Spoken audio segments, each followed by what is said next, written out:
यह कहानी पूरी तरह काल्पनिक है। इसमें दिखाए गए सभी पात्र, स्थान और घटनाएं लेखक की कल्पना पर आधारित हैं।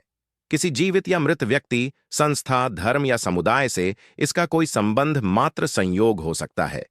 इस वीडियो का उद्देश्य केवल मनोरंजन है। कृपया इसे वास्तविकता न समझें। अगर किसी को इससे ठेस पहुंची हो, तो हमें खेद है। यह जानबूझकर नहीं किया गया है। हर पल तुम हमारे करीब हो, हम तुमसे हमेशा दूर। अब जो तुम इतने करीब आ ही गए हो तो क्यों न जंग हो जाए। अभय हल्की सी मुस्कान के साथ बोला। उस वक्त अभय के सामने कोई और नहीं बल्कि हमिद खड़ा था। वही हमिद जिसे नाइट फाइटर एजेंसी हमेशा ढूंढती रहती थी, लेकिन वो कभी किसी के हाथ नहीं आया। आज उसको अपनी आंखों के सामने देखकर अभय के चेहरे पर हल्की सी मुस्कान आ गई, लेकिन उसके दिल में नफरत की आग जल रही थी। ठीक उसी वक्त अभय ने अपनी तलवार निकाली और धीमी आवाज में बोला, तुम इतने लंबे वक्त तक छिपे रहने में कामयाब रहे, अब सामने आए हो तो थोड़ा एक्शन हो जाए। अभय को तलवार निकलते हुए देखकर हरमेट बिल्कुल भी नहीं डरा, उल्टा उसके चेहरे पर एक अजीब सी मुस्कान थी। वो धीरे धीरे अभय की ओर बढ़ने लगा। उसके करीब पहुंचकर हरमेट आंखों में आंखें डालकर बोला, मैं तुमसे यहाँ लड़ने के लिए नहीं आया हूँ, मुझे तुमसे कुछ बात करनी है। अफसोस, मुझे तुमसे कोई बात नहीं करनी।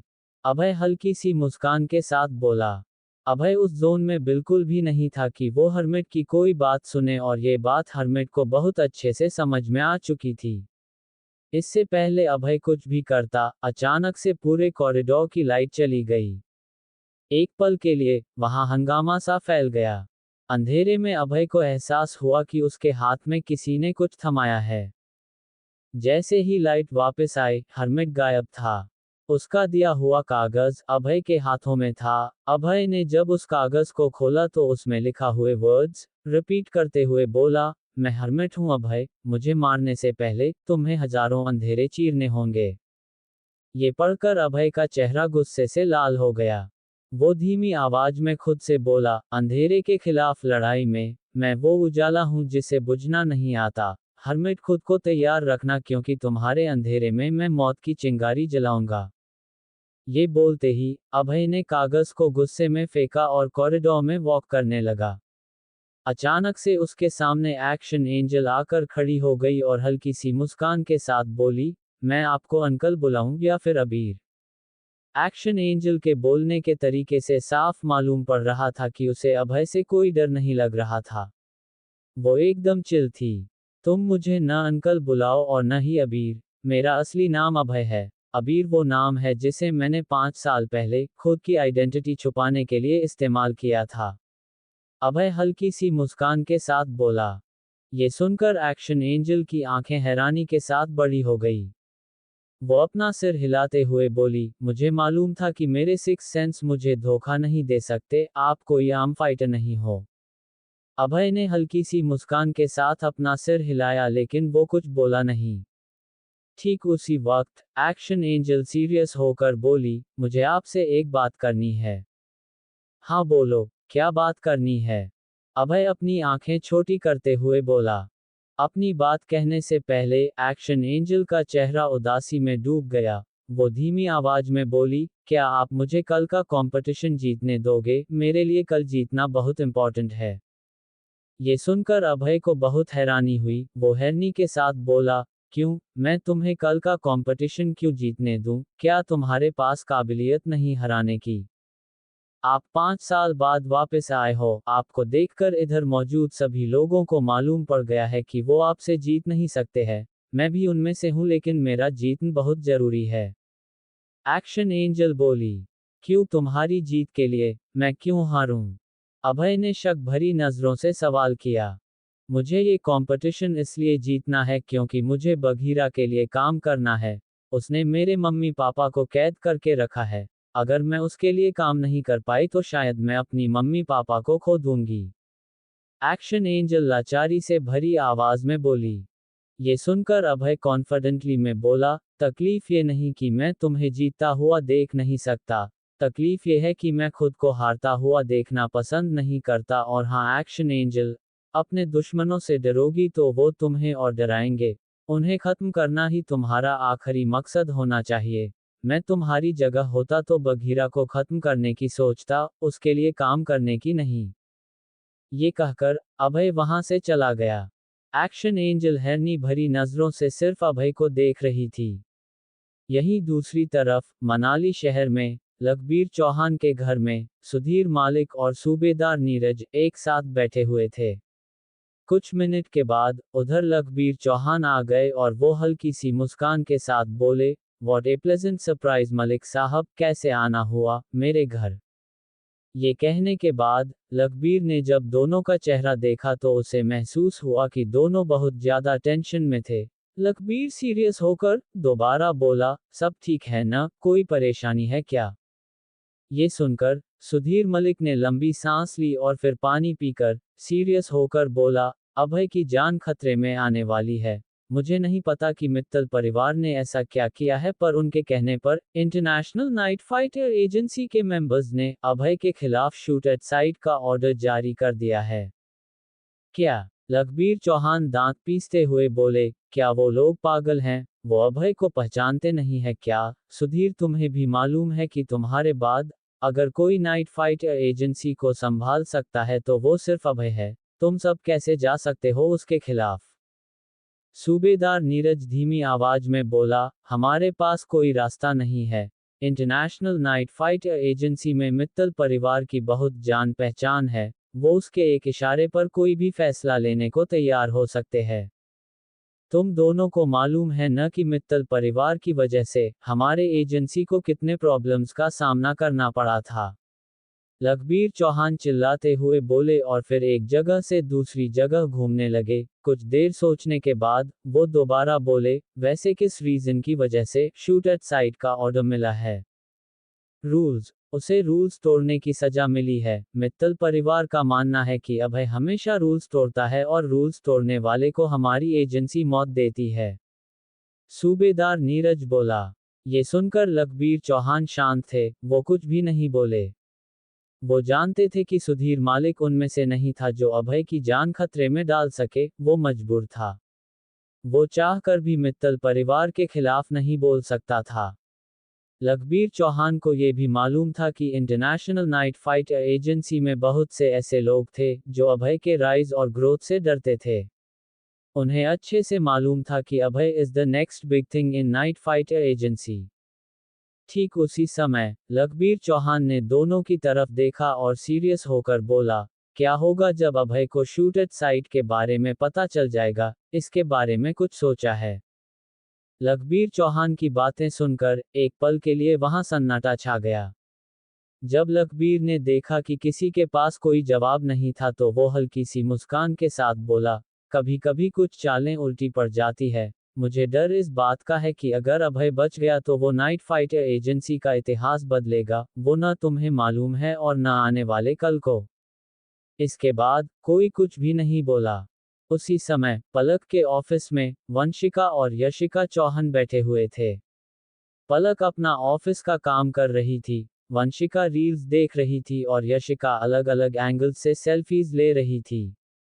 अचानक से यशिका ने अपना फोन रख दिया और चिढ़ते हुए बोली, कितना और टाइम लगेगा तुम्हें पलक, बोर हो रही हूं मैं। 5:30 बजे तक मैं फ्री हो जाऊंगी। पलक हल्की सी मुस्कान के साथ बोली। उसी वक्त वंशिका शरारती मुस्कान के साथ यशिका से बोली, वैसे यशिका, मैंने नोटिस किया है कि जब से अभय गया है तुम्हारा कहीं दिल नहीं लगता, क्या बात है, कहीं तुम्हें अभय से प्यार तो नहीं हो गया? शट अप वंशिका, कुछ भी बोलती हो तुम, यशिका चिढ़ते हुए बोली। इन सब के दौरान पलक के ऑफिस के बाहर दो लोग आकर खड़े हो गए। एक बूढ़ा आदमी और दूसरी बहुत ज्यादा खूबसूरत लड़की। अचानक से उस खूबसूरत लड़की ने ऑफिस की तरफ देखकर कहा, अभय के दोस्त इस वक्त ऑफिस के अंदर है। उसके बाद दोनों ऑफिस की तरफ देखने लगे। अभय, जो उस समय बाहरी दुनिया की बातों से दूर अरेना में एक जगह से दूसरी जगह टहल रहा था, अचानक से उसने जब एक्शन एंजल को अकेले बैठे हुए देखा तो वो उसके पास चला गया और उसके सामने बैठकर हल्की सी मुस्कान के साथ बोला, मैं तुम्हारी मदद कर सकता हूं बघीरा को खत्म करने में। क्या सच में? एक्शन एंजल एक्साइटेड होकर बोली, क्या आप मेरी सच में मदद करोगे? अभय मुस्कुराया और अपना हाथ उसकी ओर बढ़ाते हुए बोला, वादा है मेरा, मैं तुम्हारी सच में मदद करूंगा, लेकिन उसके लिए मुझे तुम्हारा साथ चाहिए। मेरा साथ? मैं कुछ समझी नहीं। एक्शन एंजल हैरानी के साथ बोली। अभय मुस्कुराया और फिर बोला, I want you to be in my team, क्या तुम मेरे साथ हो? ये सुनकर एक्शन एंजल ने भी अपना हाथ अभय की तरफ बढ़ाया। दोनों ने हैंडशेक किया और फिर एक्शन एंजल खुशी के साथ बोली, मैं आपके साथ हूँ, मैं आपको अपना नंबर दे देती हूँ, आपको जब भी मेरी जरूरत होगी, मैं आपके पास खड़ी मिलूंगी। फोन नंबर लिखने के बाद अभय उठा और वहां से चला गया। अभय बैकस्टेज एरिया से जब गुजर रहा था तब अचानक से उसे किसी के रोने की आवाज सुनाई दी। उसने जब अपनी नजर घुमाई तो वो थोड़ा चौंक गया, क्योंकि उसके सामने ईशानी घुटनों के बीच में अपना सिर छिपाकर रो रही थी। अभय जल्दी से उसके पास गया और कंसर्न दिखाते हुए बोला, क्या हुआ ईशानी, तुम रो क्यों रही हो? जब ईशानी ने अभय को देखा तो वो चौंक गई। उसने जल्दी से अपने आंसू पोंछे और धीमी आवाज में बोली, सब ठीक है, सब ठीक है, कोई बात नहीं है।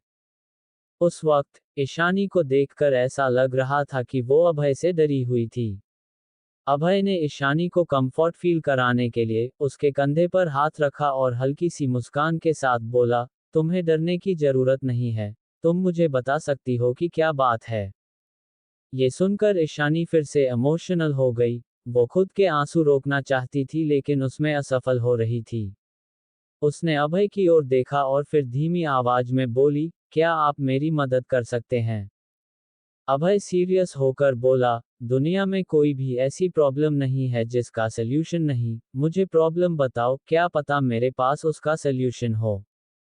अभय की इस बात से ईशानी की नजरों में उसके लिए इज्जत बढ़ गई थी।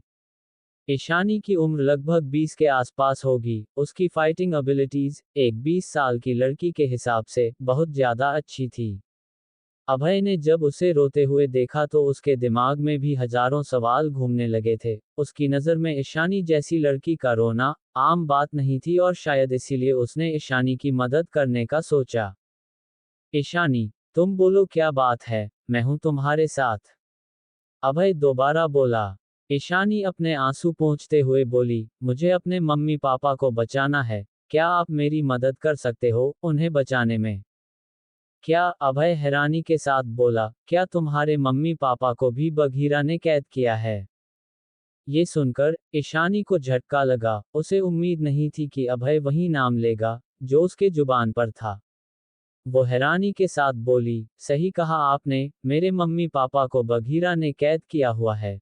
उसने मुझे धमकी दी है कि अगर मैं कंपटीशन नहीं जीती तो वो मेरे पेरेंट्स को खत्म कर देगा। इतना कहते ही ईशानी फिर से सिसक के रोने लगी। ईशानी की बात से अभय को मालूम पड़ गया था कि नॉर्दर्न डिस्ट्रिक्ट में सिर्फ बघीरा का राज चलता था।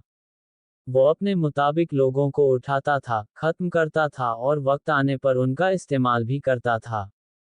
अभय को शक था कि बघीरा ने ये कंपटीशन सिर्फ उसे पकड़ने के लिए करवाया था, लेकिन अभय को ये नहीं मालूम था कि बघीरा ने बहुत सारे फाइटर्स को जबरदस्ती लड़ने को कहा था।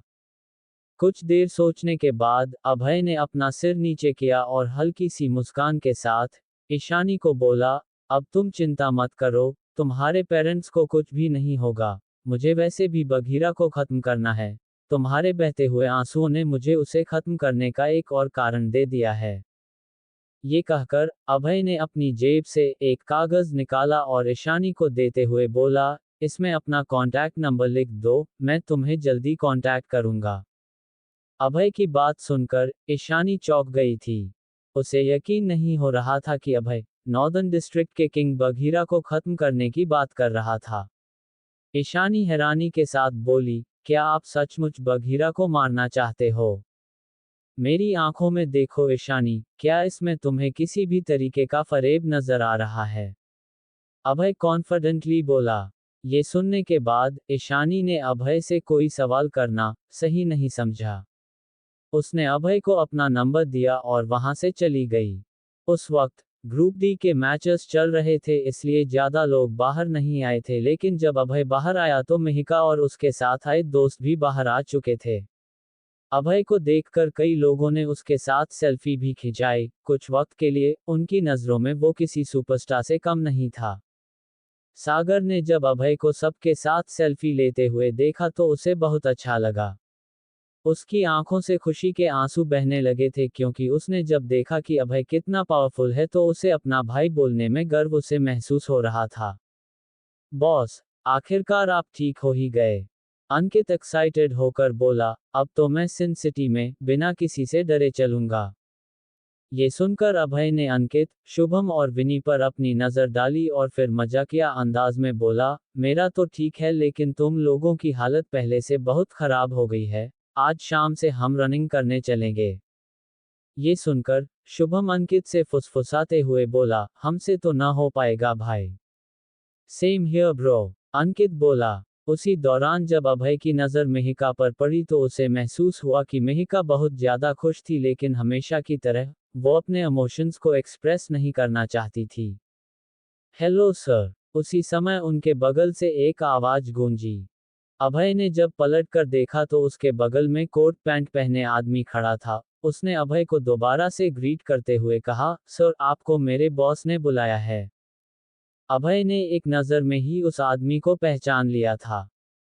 वो बख्तावर का आदमी था। अभय धीमी आवाज में बोला, जिसका था मुझे इंतजार, लगता है वो घड़ी आ गई है।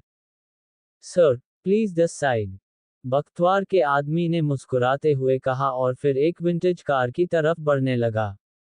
जाने से पहले अभय ने मेहिका की ओर देखा और शरारती मुस्कान के साथ बोला, मुझे बख्तवार को खत्म करने का इससे अच्छा मौका नहीं मिलेगा। आज उसने अपनी मौत खुद थाली में परोस के दी है।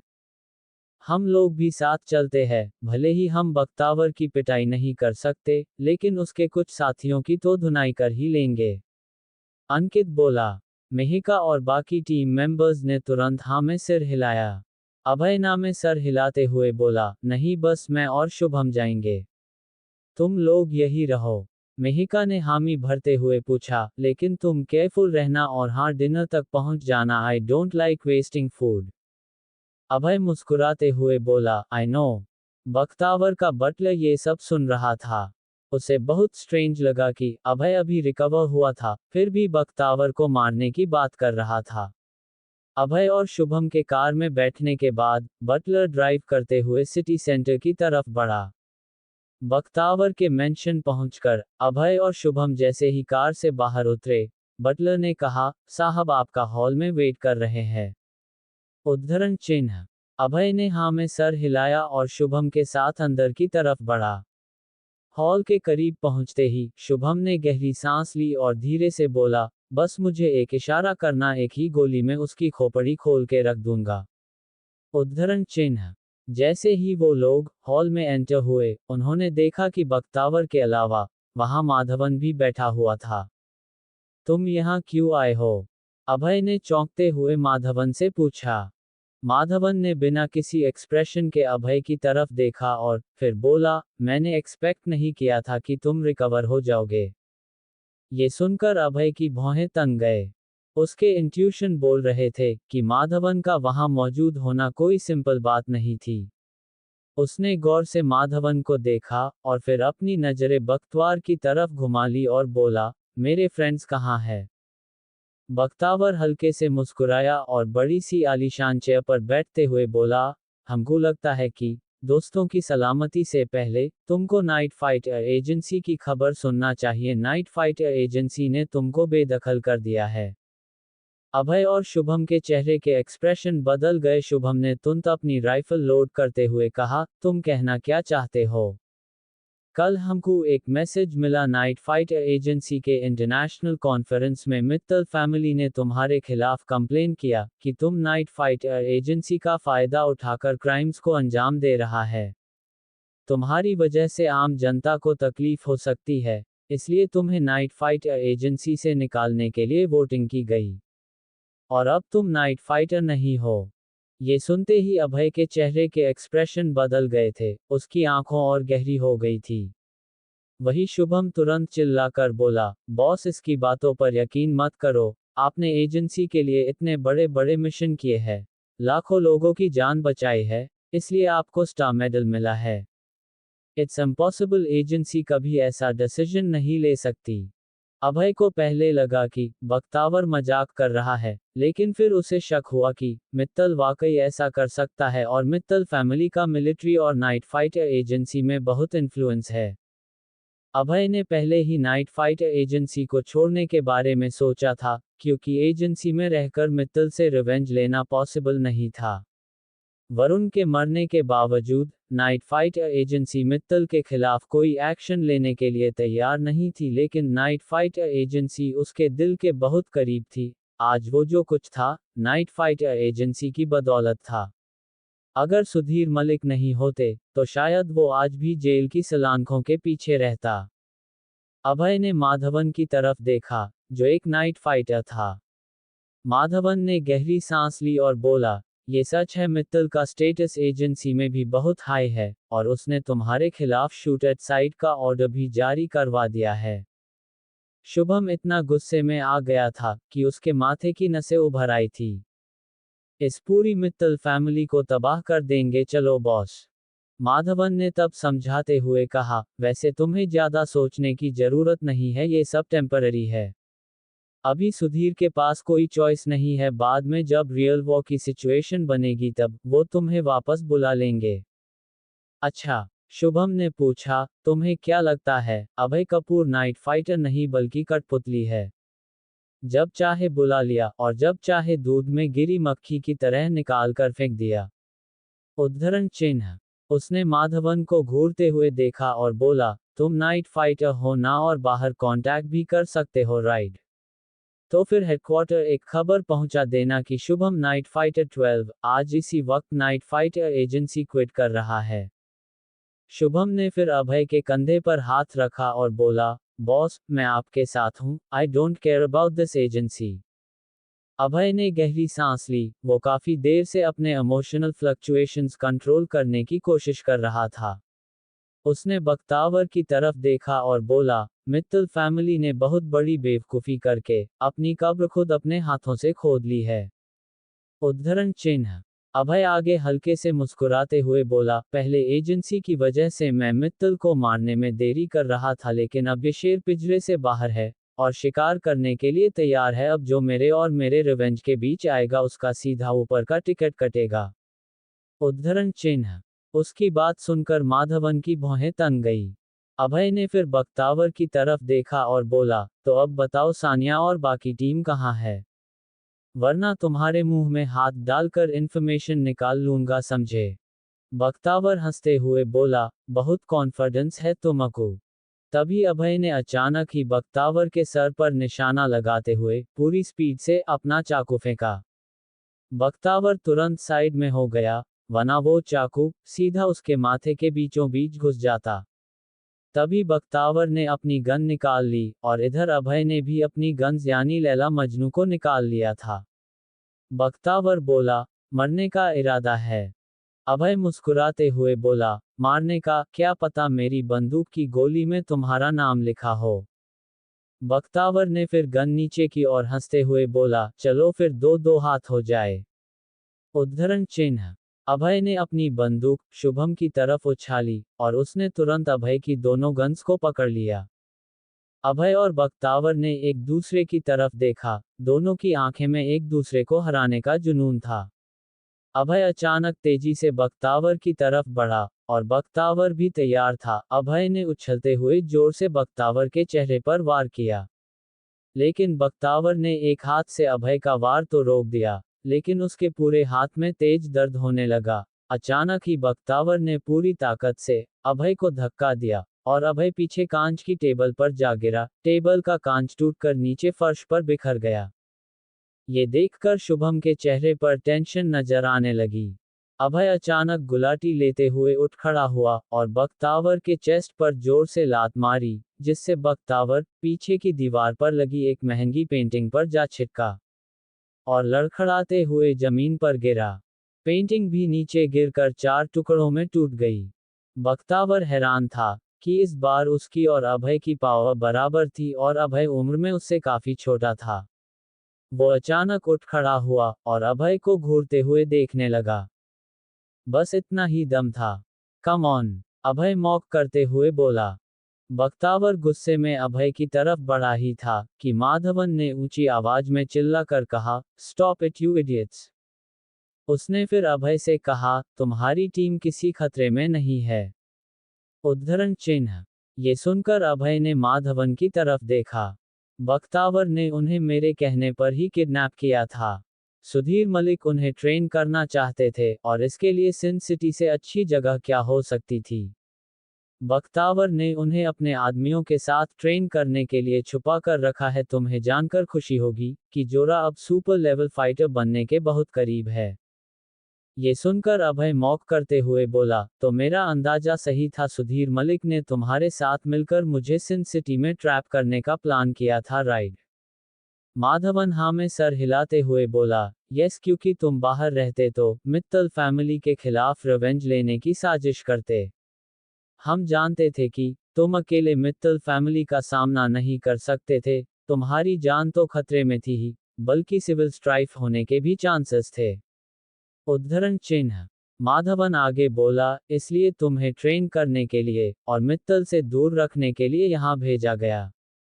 जिस दिन तुम बख्तावर को हरा पाओगे, तब तुम यहां से निकलकर नाइट फाइटर एजेंसी वापस जा सकते हो। अभय सीरियस होकर बोला, आई डोंट केयर तुम और सुधीर मलिक क्या प्लान बना रहे थे। मैं यहाँ सानिया और बाकी लोगों ढूंढने, अपने कजन को बचाने और हर्षित लाला का खात्मा करने आया था। उसने फिर बख्तावर की तरफ देखकर कहा, तुम्हें हरा कर मैं यहाँ निकल सकता हूँ ना? ठीक है, फिर तुम तैयार रहना, क्योंकि जल्दी ही वो दिन आएगा। बख्तावर अपने हॉल के टूटे फूटे सामान को देख रहा था। उसने नजर उठाकर अभय से कहा, हम इंतजार करेंगे। अभय ने उसे 5 उंगलियां दिखाते हुए कहा, 5 दिन। 5 दिन में हेलीकॉप्टर रेडी रखना, अब मुझे सानिया और बाकी लोगों से मिलना है। तब माधवन बीच में बोला, तुम उनसे आज नहीं मिल सकते। डोंट वरी, सुधीर ने उन्हें हमारे हवाले किया है। मैं उन्हें किसी खतरे में नहीं डालूंगा, दे आर सेफ। अभय ने माधवन की तरफ देखा और बोला, ठीक है, लेकिन मैं जल्द ही उनसे मिलने आऊंगा। उसने फिर बख्तावर की तरफ देखकर शैतानी मुस्कुराहट से कहा, मुझे एक कार और अनलिमिटेड एक्सेस का बैंक कार्ड चाहिए, वरना तुम्हारे इस मेंशन को खंडहर बनने में वक्त नहीं लगेगा। बख्तावर भान चढ़ाकर कर बोला, तुमको डर नहीं, हम इसी वक्त तुमको मार सकता है। अभय मुस्कराते हुए बोला, अगर तुम मुझे मारना ही चाहते तो 5 साल पहले मार सकते थे, अब मेरा टाइम वेस्ट मत करो। माधवन बोला, बख्तावर वो जो मांग रहा है, दे दो। उद्धरण चिन्ह। बख्तावर ने हाँ में सर हिलाया और टेबल के पास जाकर ड्रॉअर से एक ब्लैक बैंक कार्ड निकाल कर कहा, सिंध सिटी की हर जगह ये बैंक कार्ड वैलिड है, and there is no limit. Sindh city की पूरी इकोनॉमी और करेंसी बख्तावर ही कंट्रोल करता था। उसने फिर कार्ड अभय को थमाते हुए कहा, गराज से अपनी पसंद की कार चूज कर लो। उद्धरण चिन्ह। बख्तावर के पास बहुत सी लग्जरी कार्स थी। अभय और शुभम ने हाथ हिलाकर अलविदा कहा और बाहर निकलकर गराज से एक बड़े स्पेस की कार में बैठकर जोगेश के घर की तरफ निकल गए। मेंशन के बाहर निकलते ही शुभम ने गहरी सांस लेकर दिलासा देते हुए कहा, बॉस डोंट वरी, मैं आपके साथ हूँ। नाइट फाइटर एजेंसी ने आपका साथ नहीं दिया तो क्या मैं आपके साथ हूँ? अभय ने शुभम की तरफ देखा तक नहीं, वो खिड़की से बाहर देखते हुए बोला, Shubham, I don't want to talk about this now. Abhay 9 साल से नाइट फाइटर एजेंसी के लिए काम कर रहा था, जिसमें से 3 साल उसकी याददाश्त चली गई थी। एजेंसी उसका दूसरा घर था। अभय ने थोड़ी देर पहले बहुत शांति से सिचुएशन हैंडल की थी, लेकिन उसके अंदर समंदर से गहरा तूफान उफान मार रहा था। जल्द ही वो लोग जोगेश के घर के सामने थे। जैसे ही शुभम कार से उतरा, उसने क्रिस्टीन की कार को घर के सामने देखा। तभी अभय बोला, तुम जाओ, मैं कुछ देर अकेले रहना चाहता हूँ। उद्धरण चिन्ह। ये कहकर अभय उतरकर ड्राइविंग सीट पर आकर बैठ गया। शुभम एक पल के लिए चौंक गया, लेकिन वो अभय की सिचुएशन समझ रहा था। अभय वहां से निकल गया और शुभम कुछ देर तक कार को जाते हुए देखता रहा। शुभम जैसे ही अंदर आया, मिहिका ने तुरंत पूछा, अभय कहाँ है? बॉस का मूड खराब है, इसलिए वो थोड़ी देर अकेले रहना चाहते थे। शुभम उदासी भरी आवाज में बोला। क्यों? ऐसा क्या हुआ वहां? मेहिका ने कंसर्न से पूछा। वो नाइट फाइट एजेंसी ने उन्हें निकाल दिया है और उनके खिलाफ शूट एट साइट का ऑर्डर इशू कर दिया है। शुभम कड़वी मुस्कुराहट के साथ बोला। शुभम की बात सुनकर विनी चौंकते हुए बोली, आर यू किडिंग? ये कोई मजाक करने वाली बात है। बॉस को नाइट फाइट एजेंसी से हटा दिया है। ये इम्पॉसिबल है, बॉस के पास स्टार मेडल है और वैसे भी बिना किसी इन्वेस्टिगेशन के वो ऐसा एक्शन कैसे ले सकते हैं? तब शुभम ने सारी बात डिटेल में समझाई। सब कुछ सुनने के बाद अंकित गुस्से में बोला, ये मित्तल फैमिली, इन लोगों को तो जड़ से उखाड़ के खत्म करना पड़ेगा। अभी तो मुझे मित्तल फैमिली की नहीं बॉस की फिक्र है। आई थिंक उन्हें बहुत हर्ट हुआ है, आते वक्त उन्होंने कोई बात नहीं की। शुभम निराश होकर बोला।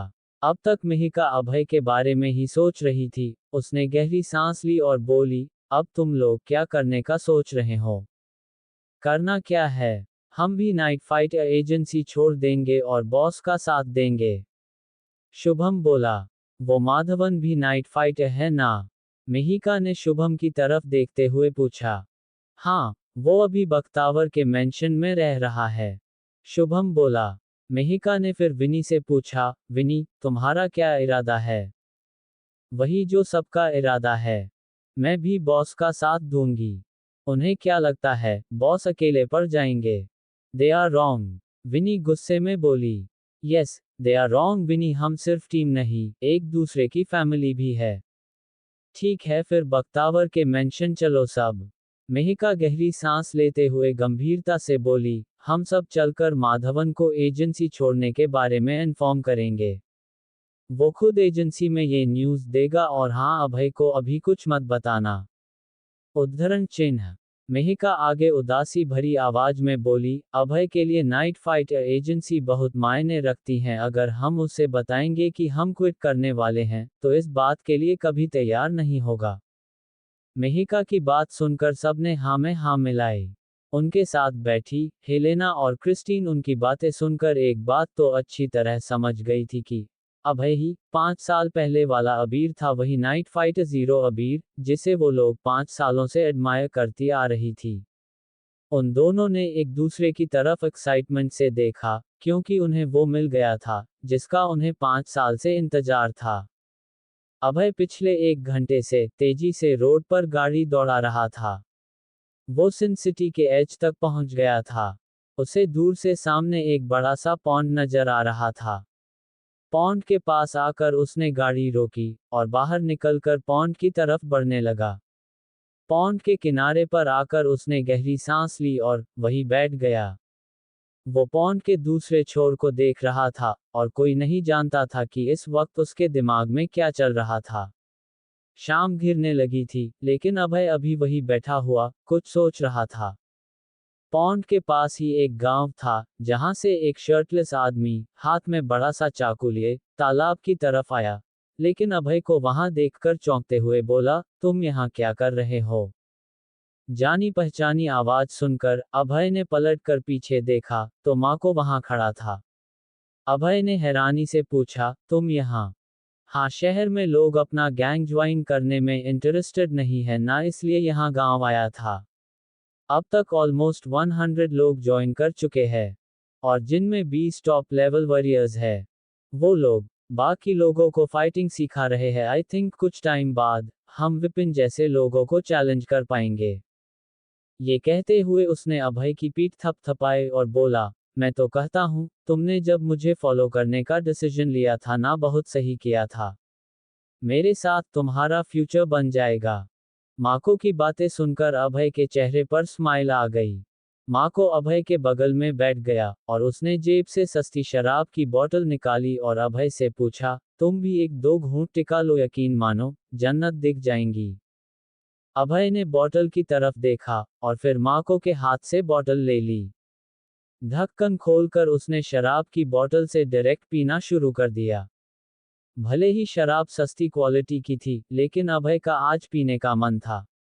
माको ने जब अभय को डायरेक्ट बोतल से नीट पीते हुए देखा तो हैरान रह गया और बोतल में कम होती शराब को देखकर उसे रिग्रेट होने लगा कि उसने अभय से पीने के लिए पूछा ही क्यों।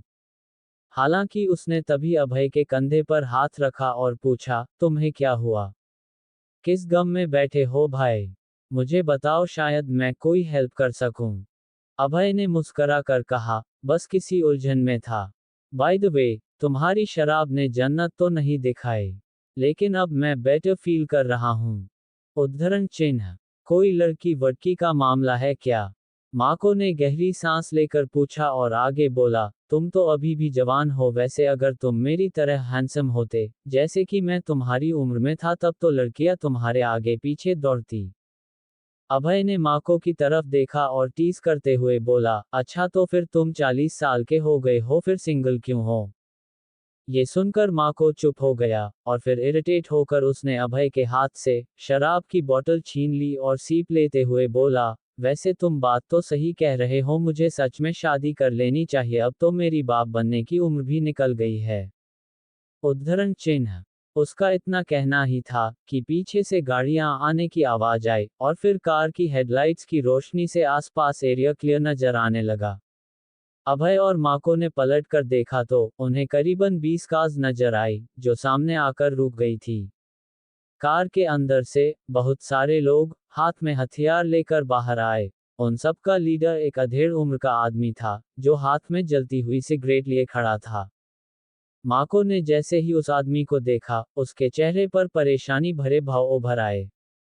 कमलेश। माको ने हड़बड़ाते हुए अपना चाकू भी निकल लिया था। कमलेश, माको और अभय के सामने आकर खड़ा हो गया, उसके पीछे पीछे उसके 30 आदमी भी आगे बढ़ रहे थे। तुम ही अभय हो, राइट? तुम्हारी वजह से मेरा बेटा मारा गया। कमलेश ने गुस्से से भरी आवाज से पूछा। तो तेजस तुम्हारा बेटा था? अभय भान चढ़ाकर बोला, वो मुझे मारना चाहता था, लेकिन शैडो गर्ल के इलाके में पंगा करने की वजह से, वो खुद अपनी बेवकूफ़ी की वजह से कनिष्का के हाथों मारा गया। उसे किसी ने भी मारा हो, लेकिन वो तेरी वजह से मरा है, और अब तुझे भी मरना होगा। कमलेश ने सिगरेट का कश लिया और फिर अभय को घूरते हुए बोला। अभय हंसते हुए बोला, वाह, ये तो लेटेस्ट लॉजिक है। उद्धरण चिन्ह। उसने फिर सिगरेट की तरफ इशारा करते हुए आगे कहा, बाय द वे, तुमने सिगरेट के पैकेट पर वार्निंग तो पढ़ी ही होगी।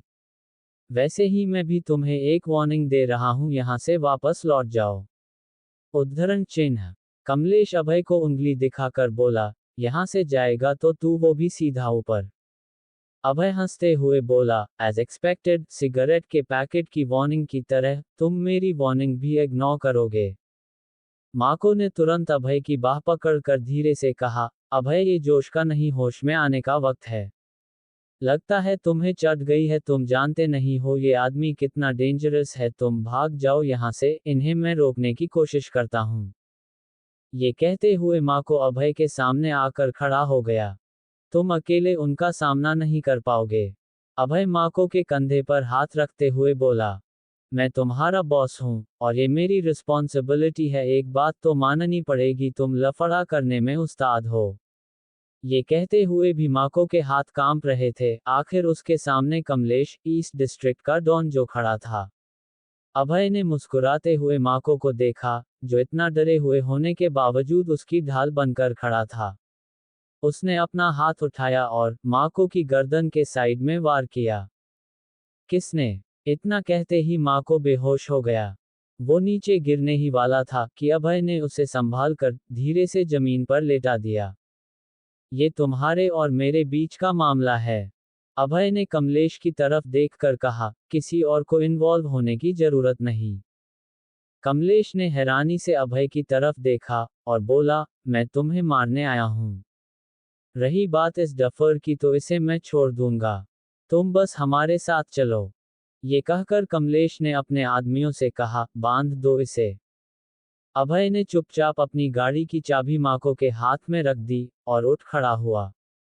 कमलेश के आदमी उसकी तरफ बढ़े ही थे कि अभय हल्के से मुस्कुराकर मौक करते हुए बोला, बांधने की क्या जरूरत है जब मैं खुद चलने के लिए तैयार हूं। तुम सब मुझ अकेले से डर गए हो। ये सुनकर कमलेश बोला, ठीक है, इसे ऐसे ही ले चलो, क्योंकि कुछ ही देर में इसे तड़पा तड़पा कर मारना ही है। ये सुनकर भी अभय घबराया नहीं, जिसे देखकर कमलेश मन ही मन सोच में पड़ गया था कि ऐसे सिचुएशन में भी कोई इतना शांत कैसे रह सकता है। वहीं अभय के दिमाग में कुछ ऐसा चल रहा था जिसकी वजह से वो कमलेश के साथ जाने तैयार हो गया था। करीबन आधे घंटे बाद माँ को होश में आया। उसने अपने आसपास देखा तो कोई नहीं था, तब उसे महसूस हुआ कि उसके हाथ में गाड़ी की चाबी है। चाबी देखकर अचानक ही माँ को की आंखें नम हो गई और चाबी को कस के पकड़ते हुए बोला, अभय मेरे भाई, मुझे प्रोटेक्ट करने के लिए तुमने खुद को सैक्रिफाइस कर दिया, चाहे कुछ भी हो, तुम्हारा ये बॉस माँ को तुम्हें बचाने जरूर आएगा। उद्धरण चिन्ह। ये कहते हुए वो आगे बढ़ा ही था कि अचानक कुछ सोचकर रुक गया और पलटकर थोड़ी दूर रखी शराब की बोतल उठाते हुए बोला, बहुत गलत टाइम पर आकर डिस्टर्ब किया इस कमलेश ने, खैर जंग लड़ने के लिए एनर्जी की जरूरत तो पड़ेगी। उद्धरण चिन्ह। ये कहकर उसने शराब की पूरी बोतल खाली कर दी और फिर तेजी से गाड़ी की तरफ बढ़ा। करीबन 1 घंटे बाद वो जोगेश के घर के सामने रुका। गाड़ी की आवाज सुनकर मेहिका और बाकी लोग बाहर आए, लेकिन अभय की गाड़ी में माको को देखकर अंकित ने दूर से ही चिल्लाकर पूछा, माको भाई तुम अकेले? अभय कहाँ है? माको गुस्से में बोला, अभय को कमलेश अपने साथ ले गया। मेहिका तब तक भागते हुए नीचे आ गई थी। उसने मेहिका से कहा, तुम लोग कमलेश के अड्डे पर चलने की तैयारी करो, मैं और भी लोगों को लेकर आता हूँ। हम आधे घंटे में यहाँ मिलेंगे। ये कहकर माँ को तुरंत आगे निकल गया। क्रिस्टीन और हेलेना भी नीचे आ गई थी। क्रिस्टीन घबराते हुए बोली, अभय किडनैप कैसे हो सकता है, वो तो अब रिकवर हो गया है ना। अंकित मुस्कुराते हुए बोला, तुम लोग बॉस की फिक्र मत करो, आज उनका मूड खराब था, अच्छा हुआ कमलेश खुद सामने आ गया, बॉस को अपनी फ्रस्ट्रेशन निकालने का मौका मिल गया। मेहिका भी हंसते हुए बोली, इसे कहते हैं आ बेल मुझे मार, आज तो अभय से पंगा लेना उसे भरी पड़ेगा। वो कमलेश अकेला नहीं है, उसके पास टॉप फाइटर्स का गैंग है, अभय अकेला इतने लोगों से कैसे फाइट करेगा? क्रिस्टीन कंसर्न से बोली। शुभम बोला, 10-20 कुत्ते मिलकर शेर का शिकार नहीं कर पाते मिस क्रिस्टीन, वैसे भी माँ को भाई और लोगों को लेने गए हैं, उनके आते ही हम कमलेश के अड्डे पर धावा बोलेंगे। तब शुभम हंसते हुए बोला, कोई ब्यूटी होती तो उसे बचाने जाने का मजा भी आता, जब तक हम जाएंगे शायद कमलेश का कीमा बन चुका होगा। करीबन आधे घंटे में विराट के साथ साथ वहां और भी बहुत से लोग आ गए थे। अभय की ट्रू एनर्जी वापस आ गई थी, लेकिन इस बारे में विराट को नहीं पता था। 100 लोगों की भीड़ देखकर अंकित माको के पास आया और बोला, माको भाई, इतने लोगों को जमा करने की क्या जरूरत थी, 10-20 लोगों से भी काम चल जाता। उद्धरण चिन्ह। माको बोला, बातें बाद में, पहले अभय को रेस्क्यू करने चलो। उद्धरण चिन्ह। मेहिका को छोड़कर बाकी सभी माको के साथ कमलेश के अड्डे पर जाने के लिए निकल गया। मेहिका रुक गई, क्योंकि उसे जोगेश और उसकी फैमिली की देखभाल करनी थी। रात के करीबन 10 बजे जब लोगों ने इतने सारे लोगों को ईस्ट डिस्ट्रिक्ट के सेंटर एरिया की तरफ देखा तो शॉक्ड रह गए। कुछ लोग तो माको को देखकर उनके साथ ज्वाइन भी हो गए, क्योंकि उन्होंने माको के बारे में सुना था कि माको की स्ट्रीट में प्रोटेक्शन फीस वसूल नहीं की जाती। वही माको सबसे आगे था, लेकिन फिर भी हर कदम के साथ उसके दिल की धड़कन भी बढ़ती जा रही थी। आखिर आज वो सिन सिटी के पावरफुल डॉन कमलेश से लड़ने जा रहा था। उसने मन ही मन कहा, जो भी हो, मुझे अभय को बचाना ही होगा। ईस्ट डिस्ट्रिक्ट के सेंटर में एक बड़ी सी बिल्डिंग थी, ये कमलेश का हेडक्वार्टर था। उसी बिल्डिंग के सेकंड फ्लोर पर एक चेयर में अभय बंधा हुआ था। वो बहुत बड़ा हॉल था, जिसमें करीबन 60 लोग सफेद कपड़े पहने हुए खड़े थे। सामने टेबल पर एक बड़ी सी फोटो थी, जिस पर सफेद चादर ढकी हुई थी। उस फोटो के सामने कमलेश खड़ा हुआ था। मेरा बस एक ही बेटा था, लेकिन तेरी वजह से अब वो इस दुनिया में नहीं है। कमलेश पलटकर गुस्से में अभय को देखने लगा। अभय ने शांति से कहा, इसमें तुम्हारी परवरिश का दोष है। तुमने अपने बेटे को सिखाया ही नहीं कि किसे प्रवोक करना चाहिए, किसे नहीं। वैसे भी उसे रुबीना की साथी ने मारा है, लेकिन तुम तो रुबीना से बदला ले नहीं पाओगे, राइट? इसलिए मेरे पीछे पड़े हो। कमलेश गुस्से में बौखलाते हुए बोला, शट अप, सब तेरी वजह से हुआ है। आज तेरे शरीर के एक एक पार्ट के टुकड़े करके ही मुझे चैन आएगा। ये सुनकर अभय जोर जोर से हंसने लगा और बोला, जैसे लोग 2 टाइम दवा लेते हैं ना, मैं वैसे ही दिन में 2 बार तो ऐसी धमकी सुन ही लेता हूँ। अभय आगे सीरियस टोन में बोला, लेकिन वो क्या है ना, मुझे धमकी देने वालों की धड़कन जल्दी ही बंद भी हो जाती है। हंस ले जितना हंसना है। कमलेश मौक करते हुए बोला, क्योंकि आज के बाद तू हंसने लायक नहीं बचेगा। ये कहते हुए उसने फोटो से सफेद चादर हटा दी। वो तेजस की फोटो थी। अभय के सामने वो सफेद चादर लहराते हुए बोला, मेरे बेटे को आज इस बेरंग चादर में लाया गया था और जानता है अब इसे कौन ओढ़ेगा। अभय कंधे उचकाते हुए बोला, तुम्हें ओढ़ना है तो तुम ओढ़ लो, I don't like white colour.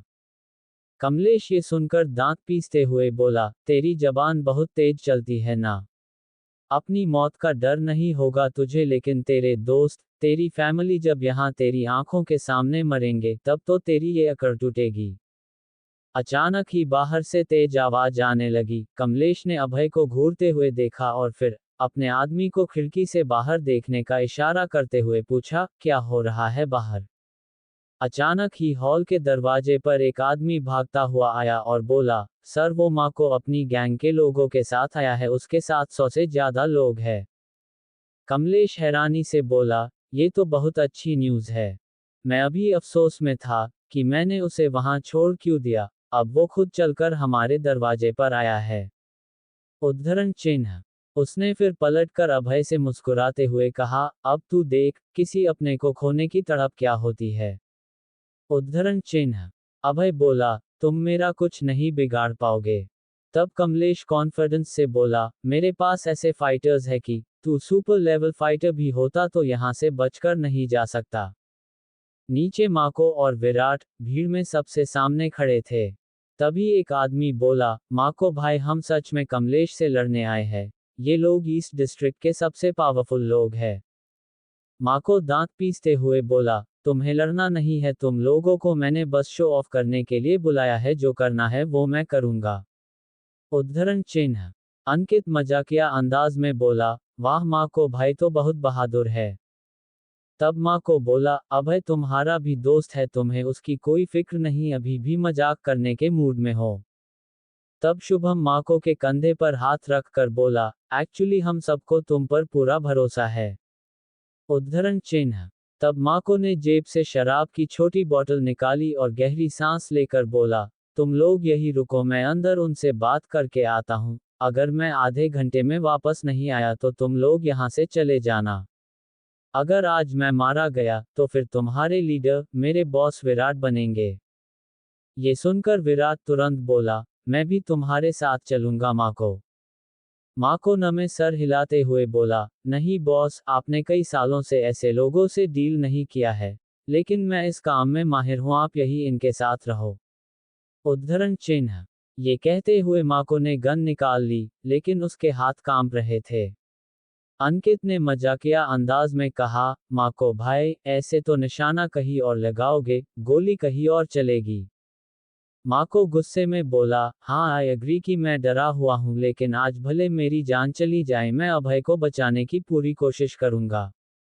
ये कहते हुए उसने शराब की पूरी बोतल पीकर खाली कर दी और फिर जमीन पर फेंकते हुए आगे बढ़ा। तभी अचानक ही अंदर गोलियां चलने की आवाज आए। आवाज सुनकर माँ को भागते हुए अंदर की तरफ बढ़ा। वही विराट भी उसके पीछे जाने वाला था कि अंकित ने उसकी बाह पकड़कर उसे रोकते हुए कहा, डोंट वरी बॉस, अब रिकवर हो चुके हैं। उद्धरण चिन्ह। ये सुनकर विराट ने चौंकते हुए अंकित को देखा और फिर उसने चैन की सांस ली। वही भीड़ में खड़े लोग आपस में बातें करने लगे थे। माँ को भाई में दम है, देखो, अपने साथी को बचाने के लिए अकेले ही कमलेश के हेडक्वार्टर में चले गए। उद्धरण चिन्ह। सही कहा, कमलेश के अड्डे में जाने के लिए दम तो चाहिए। इधर माँ को बिल्डिंग के अंदर आ गया था, लेकिन अंदर का नजारा देखकर वो हैरान था, क्योंकि नीचे फ्लोर पर कोई नहीं था। सडनली उसे सेकंड फ्लोर से किसी के चीखने की आवाज आई। आई होप अभय इतनी पिटाई के बाद भी जिंदा रहे। ये कहते हुए माको तेजी से सेकंड फ्लोर की तरफ भागा। जैसे ही सेकंड फ्लोर पर पहुंचा, उसे जगह जगह खून के धब्बे नजर आने लगे। ये सब देखकर उसके दिल की धड़कन बढ़ गई और उसने कस के अपनी गन पकड़ ली और धीरे धीरे दरवाजे की तरफ बढ़ा, लेकिन अंदर का नजारा देखते ही एक पल के लिए उसकी सांस अटक गई। किसी ने सही कहा है, अनएक्सपेक्टेड सिचुएशंस ही हमारे चेहरे की हवाएं उड़ाती है। माको ने अपनी बंदूक नीचे करते हुए हैरानी के साथ कहा। उस वक्त माको ने अपनी आंखों से ये देखा कि अभय अपनी जगह पर हल्की सी मुस्कान के साथ खड़ा था। उसके बगल में कमलेश खड़ा था, जिसे देखकर ऐसा लग रहा था कि वो बहुत मार खा चुका था। उसके पैर डर से कांप रहे थे। कमलेश ने जैसे ही माको को देखा तो वो जोर जोर से डरते हुए बोला, ये सुपर फाइटर है, ये मुझे खत्म कर देगा। माको, मुझे बचा लो, प्लीज सेव मी। उस वक्त अभय ने जब माको को अपने सामने देखा तो वो हल्की सी मुस्कान के साथ माको की तरफ देखकर बोला, माको, तुम्हें तो मालूम ही है कि इसके बेटे ने मेरी बेइज्जती करनी चाहिए तो उसके बदले उसे मौत मिली। मैंने सोचा था कि कमलेश अपने बेटे की तरह वही गलती दोबारा नहीं दोहराएगा। कमलेश समझदार लगता था, लेकिन अफसोस ये बेवकूफ निकला। उद्धरण चिन्ह। ये सब बोलने के दौरान अभय माको की तरफ धीरे धीरे बढ़ रहा था। उसके पास पहुंचकर अभय दोबारा सीरियस होकर बोला, माको, गुमनाम जंगल का बदनाम शिकारी हूं मैं, छोटा मोटा नहीं, बहुत बड़ा खिलाड़ी हूं मैं। मुझे मारने के लिए बंदूक नहीं, जिगरा चाहिए। उद्धरण चिन्ह। इतना कहते ही अभय ने अचानक से माको के हाथ से बंदूक ले ली और फिर उसने कमलेश के सीने में 3 बार गोलियां चला दी। कमलेश कुछ सेकंड्स के अंदर मर गया।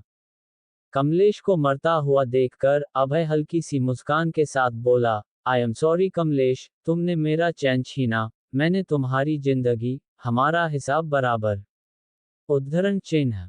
ये देखकर माको को जैसे बहुत बड़ा झटका लग गया था, क्योंकि उसने आज तक अभय को एक मामूली आदमी समझा था, लेकिन उसने जो इस वक्त देखा था वो उसकी उम्मीद से हटकर था। माको सिर्फ शांत खड़ा रहा। तभी अभय दोबारा कमलेश की डेड बॉडी की तरफ गया और उसके पास खड़े होकर बोला, मेरे पीछे पड़ने वालों की आखिरी मंजिल हमेशा मौत रही है। सी यू इन हेल। उस समय अभय की आंखों में माको एक अलग सी चमक देख सकता था। माको धीमी आवाज में अभय से बोला, तुम्हें तो मैं क्लास का फर्स्ट बेंचर समझता था, लेकिन तुम तो लास्ट बेंचर निकले। उद्धरण चिन्ह। अभय ने माको की तरफ देखा और फिर हल्की सी मुस्कान के साथ आंखें मारते हुए बोला, मुझे लोगों को सरप्राइज करने में बड़ा मजा आता है। I love SURISES। चलो अब नीचे चलते हैं। उद्धरण चिन्ह। नीचे कई लोगों ने गोली चलने की आवाज सुनी थी। उनके दिमाग में हजारों सवाल पैदा हो चुके थे। जब उन्होंने माको और अभय को नीचे आते देखा तो सबको ऐसा लगने लगा कि माको ने ही कमलेश को खत्म किया है, क्योंकि माको अभय को बचाने के लिए गया था और उसके ऊपर पहुंचते ही सबको गोली चलने की आवाज भी सुनाई दी थी। भीड़ में माको की बहादुरी के चर्चे होने शुरू हो चुके थे। अभय के साथियों को अच्छे से मालूम था कि ये काम अभय ने किया था, लेकिन उन्होंने किसी को भी कुछ भी नहीं कहा। अचानक से पूरे भीड़ में एक नारा लगना शुरू हुआ, माको इज पावरफुल, माको इज पावरफुल। उधर मौजूद सभी लोग माको की तारीफ एक दूसरे से करने लगे। ये माको तो कितना पावरफुल है, इसने 10 मिनट के अंदर कमलेश को खत्म कर दिया। उद्धरण चिन्ह। माको अपनी जिंदगी कितनी लोकी जीता है, ये एक सुपर फाइटर है। सिन सिटी में एक नया किंग बनने वाला है। चारों तरफ माको की वाहवाही सुनकर शुभम मजाकिया अंदाज में अंकित से बोला, माको की तो जिंदगी बन गई यार, बिना किए सब कुछ पाना किस्मत की बात होती है। अपनी तारीफ चारों तरफ सुनकर माको को बहुत हैरानी हो रही थी। उसे समझ में नहीं आ रहा था कि वो कैसे रिएक्ट करे। उसे 1% भी आइडिया नहीं था कि इस हादसे के बाद वो इतने लोगों के बीच में फेमस हो जाएगा। ठीक उसी वक्त माको के आसपास 100 से ज्यादा लोग खड़े हो गए और उसकी तारीफों के पुल बांधने लगे। उस वक्त किसी ने भी अभय की तरफ ध्यान नहीं दिया।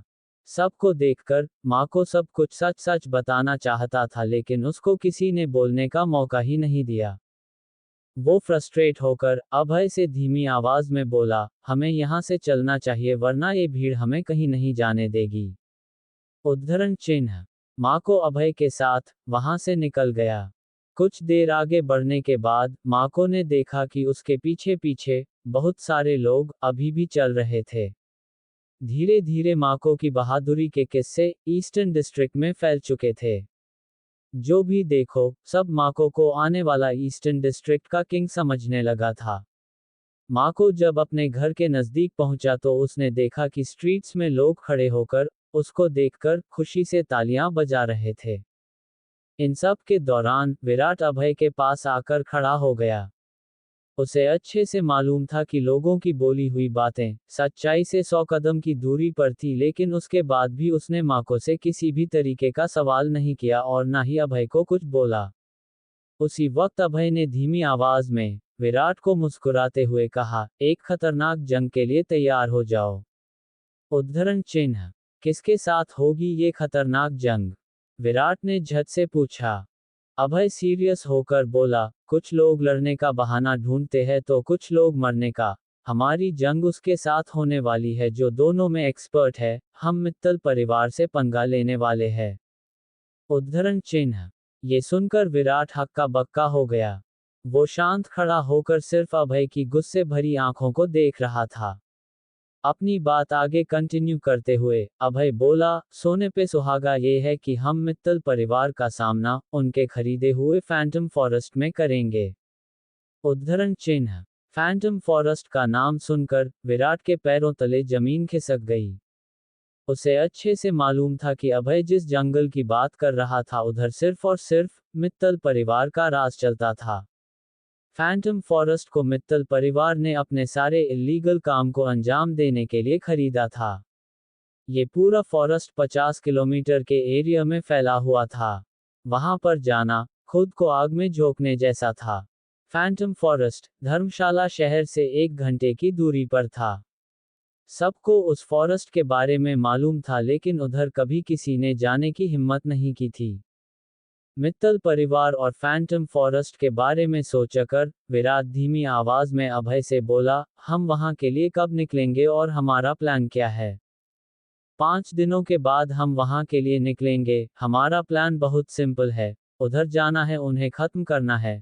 हम उन पर हमला करके पूरी दुनिया को बताएंगे कि अगर शेर शिकार करना छोड़ दे तो जंगल में कुत्ते राज नहीं किया करते। अभय हल्की सी मुस्कान के साथ बोला। इतना कहने के बाद अभय घर की तरफ चला गया। विराट भी शांत था। अभय की डिटर्मिन्ड आंखों को देखकर विराट ने आगे उससे कुछ पूछा ही नहीं। घर के अंदर जाने से पहले अचानक से अभय की नजर बाबा बिंदास और सावित्री पर पड़ी। वो दोनों अपनी बालकनी से खड़े होकर अभय को बहुत ध्यान से देख रहे थे। उनको देखने के बाद अभय घर के अंदर चला गया। मेहिका ड्राइंग रूम में बैठी हुई थी। जब उसने अभय को वापस आते देखा तो वो जल्दी से उठी और उसके पास जाकर धीमी आवाज में बोली, अभय मैंने फैसला किया कि मैं नाइट फाइटर एजेंसी छोड़ दूंगी। उद्धरण चिन्ह। ये सुनकर अभय चौंक गया। उसे समझ ही नहीं आ रहा था कि वो क्या बोले। ठीक उसी समय मेहिका दोबारा हल्की सी मुस्कान के साथ बोली, अभय आई एम सॉरी, मैंने तुम्हारे आते ही ये बात बोल दी। मुझे खुद के इमोशंस को संभालना चाहिए था। You don't think about anything right now, just go and sleep। हम इसके बारे में आराम से बात करेंगे। ठीक है, हम इसके बारे में कल बात करेंगे। अभय धीमी आवाज में हल्की सी मुस्कान के साथ बोला। उसके बाद अभय सीधे ऊपर चला गया और सो गया। जब वो अगले दिन उठा तो मेहिका ने उससे नाइट फाइटर एजेंसी छोड़ने की बात दोबारा नहीं की। सुबह लगभग 10 बजे अभय, मेहिका और शुभम माधवन से मिलने के लिए चले गए। घर में कोई प्रॉब्लम ना हो इसलिए अंकित और विनी, जोगेश और उसकी पत्नी की देखभाल करने के लिए रुक गए थे। यहीं दूसरी तरफ माँ को जब अपने घर में सो रहा था तो अचानक से उसे बहुत सारे लोगों की आवाज सुनाई दी। वो उठ गया और दौड़ते हुए बालकनी की तरफ गया। उधर उसने देखा कि सड़क पर लोगों की भीड़ थी और सभी के पास हथियार थे। उनको देखकर माँ को धीमी आवाज में घबराते हुए खुद से बोला, कहीं ये मुझसे कमलेश की मौत का बदला लेने तो नहीं आए हैं। ये बोलते वक्त माको के माथे से पसीना आने लगा था। ठीक उसी वक्त भीड़ में से एक आदमी चिल्लाते हुए बोला, माको सर, आप हमें अपनी टीम का हिस्सा बना लो प्लीज। यही बात सभी लोग एक साथ चिल्लाते हुए बोलने लगे। ये सुनकर माको ने सबसे पहले राहत की सांस ली और फिर उसके चेहरे पर बड़ी सी मुस्कान आ गई। वो खुद को लोगों के बीच में खड़ा हुआ एक नेता समझने लगा था। उसने सोचा था कि एक दिन उसके फाइटर्स पैराडाइज ग्रुप में बहुत सारे लोग होंगे और वो शहर के सबसे ताकतवर ग्रुप्स में से एक होगा, लेकिन उसने कभी ये नहीं सोचा था कि सब कुछ इतनी जल्दी होगा। माँ को बहुत ज्यादा खुश था। इन सब बातों से अनजान अभय और उसके साथी जब बख्तावर के घर पहुंचे तो उन्होंने देखा कि माधवन उनका पहले से ही इंतजार कर रहा था। माधवन उनको देखकर हल्की सी मुस्कान के साथ बोला, चलो सिन सिटी से बाहर चलते हैं, तुम्हें तुम्हारे दोस्तों से मिलाता हूं आज। उद्धरण चिन्ह। सबने माधवन की बात सुनी। वो जल्दी से कार में बैठे और फिर सिन सिटी से बाहर जाने वाले रास्ते की ओर निकल पड़े। कुछ देर आगे बढ़ने के बाद माधवन सीरियस होकर अभय से बोला, मैंने कल सुधीर मलिक से बात की थी। सुना है आप नाइट फाइटर एजेंसी छोड़ रहे हो, उम्मीद है मुझे कि आप जल्दी वापस आओगे। उद्धरण चिन्ह। अभय और उसके साथी चुप थे, वो कुछ भी नहीं बोले। वैसे मुझे कल टाइगर के बारे में पता चला, उसे दानिश मित्तल ने बुरी तरीके से जख्मी कर दिया है। माधवन दोबारा बोला, टाइम खराब चल रहा है हमारा, सही टाइम आने पर जख्मी कोई और होगा, जख्म देने वाला कोई और। अभय हल्की सी मुस्कान के साथ बोला। ये कहने के बाद दोनों ने इस मामले पर कोई चर्चा नहीं की। कुछ किलोमीटर आगे जाने के बाद अभय सीरियस होकर माधवन से बोला, क्या तुम भी नाइट फाइटर हो? ये सुनकर माधवन शरारती मुस्कान के साथ बोला, अब तुम नाइट फाइटर नहीं हो अभय, मैं तुम्हें इसका जवाब नहीं देना चाहता। मेरे बारे में सिर्फ नाइट फाइटर एजेंसी के लोग जान सकते हैं, तुम नहीं। माधवन के इस जवाब ने अभय के शक को 99% यकीन में बदल दिया था कि माधवन ही सीक्रेट नाइट फाइटर एजेंसी का नंबर 1 फाइटर था। उसका एटीट्यूड, उसके बात करने का तरीका किसी आम आदमी की तरह नहीं था। कल अभय ने देखा था कि बख्तावर भी माधवन से बहुत आराम से बात कर रहा था। इन्हीं सब बातों ने अभय को माधवन के ऊपर शक करने पर मजबूर कर दिया था। ठीक उसी वक्त मेहिका धीमी आवाज में बोली, माधवन, जिस जगह हम जा रहे हैं वहां पर सुधीर मलिक बहुत सारे नए नाइट फाइटर्स को प्रेशर सिचुएशन से लेकर उन्हें इमोशनली टफ बनाने के लिए भेजता है। क्या नाम है उस जगह का और वो किसकी जगह है? वो मेरी जगह है। माधवन जहरीली मुस्कान के साथ बोला। उस समय अभय ने देखा कि माधवन के चेहरे पर एक अजीब सी हंसी थी।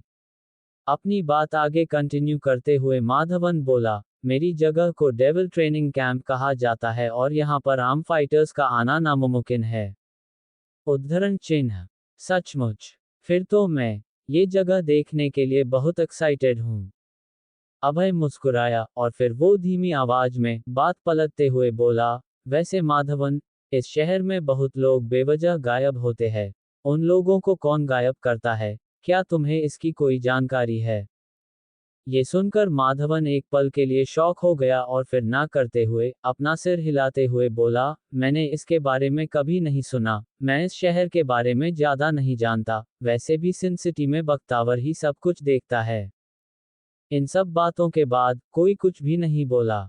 शहर छोड़ने के बाद वे लगभग आधे घंटे तक चले और फिर उसके बाद उन्होंने जब बाहर का नज़ारा देखा तो उन्हें बड़ी हैरानी हुई, क्योंकि रोड के आसपास के पेड़ आम पेड़ों से बहुत बड़े दिख रहे थे। वो ऐसे पेड़ थे जो कहीं नहीं दिखते। 1 घंटे के बाद माधवन ने गाड़ी रोकी और फिर सबकी तरफ देखकर बोला, अब हमें जंगल के अंदर पैदल चलना होगा, आगे गाड़ी नहीं जा सकती। उद्धरण चिन्ह। ये सुनते ही सभी लोग गाड़ी से उतर गए और घने जंगल की तरफ चल पड़े। लगभग आधे घंटे तक जंगल में चलने के बाद अभय और उसके साथियों को अचानक से एक छोटा सा गांव दिखा। गांव को देखकर शुभम धीमी आवाज में शरारती मुस्कान के साथ बोला, डेविल ट्रेनिंग कैंप एक गांव के अंदर, क्या बात है? वो सब जब गांव के में एंट्रेंस में पहुंचे तो उन्होंने देखा कि उधर 3 लोग एक साथ बैठकर सिगरेट पी रहे थे और उनके पास AK-47 बंदूक भी थी। सबसे हैरानी वाली बात ये थी कि उन्होंने नाइट फाइटर्स के कपड़े भी पहने हुए थे।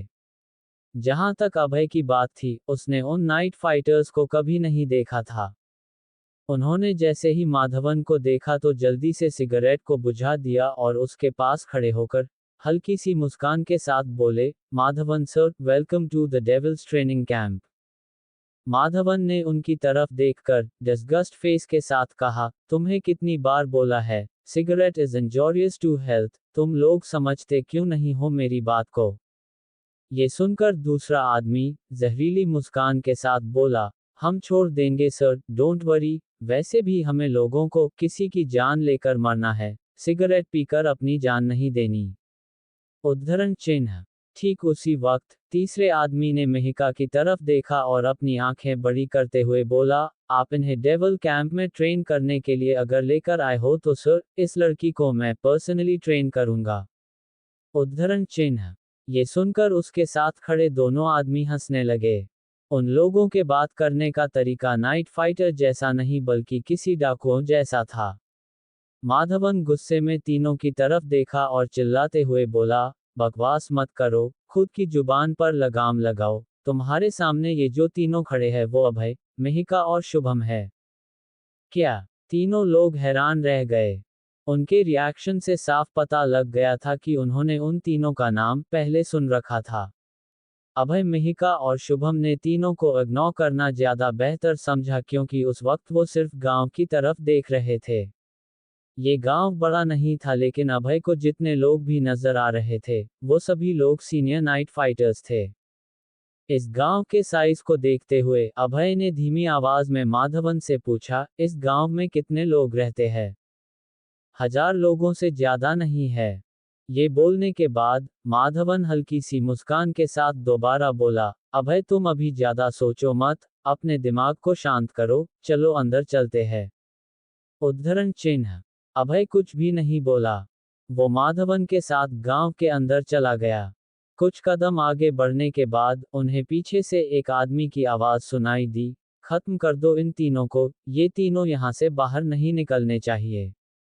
उद्धरण चिन्ह। इन्हें यहां आने किसने दिया? ये सुपर फाइटर का इलाका है और मैं एक सुपर फाइटर हूं।